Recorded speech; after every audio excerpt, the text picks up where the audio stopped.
నమస్కారం. నా పేరు జీనం సాధ్వి. ఇప్పుడు 10 పద్యాలు చెప్పబోతున్నాను. ఒకటో పద్యం. ధనం కూడబెట్టి దానము చేయక తాను తినకలస్త దాచుగాక తేనెతేగ గుచ్చి తెలివరి తీయగా విశ్వదాభిరామ వినురవేమ. రెండో పద్యం. అనగనగా రాగము శైలి చుండు తినగ తినగ మేము తీయనుండు సాధన పనులు సమకూరు ధరలోన విశ్వదాభిరామ వినురవేమ. మూడో పద్యం. బహుళ కాలం పరిహింపగవచ్చు బహుళ శ్రద్ధన పలకవచ్చు సహనం ఒక్కడబ్బ చాలా కష్టంబురా విశ్వదాభిరామ వినురవేమ. నాలుగో పద్యం.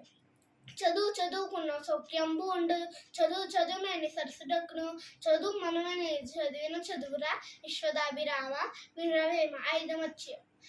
ఐకమత్యం ఒక్కటి ఆవశ్యకం ఎప్పుడు దాని బలం ఎంత అయిన గూడు గట్టి పెట్టి కట్టరా ఏనుగు విశ్వదాభిరామ వినురవేమ. ఆరో పద్యం. కమలమును నీట బాహన కలతుని రశ్మి సోకి కమలిన భంగి తమ నలలు తప్పిన తమ మిత్రుల శత్రువుట తద్యము సుమతి. ఏడో పద్యం. లావుగల వాడి కంటేను భావింపగా నీతిపరుడే బలవంతుడు గ్రావింపగా గజంబును మావటి వాడి ఎక్కినట్లు మహిళ సుమతి. ఎనిమిదో పద్యం.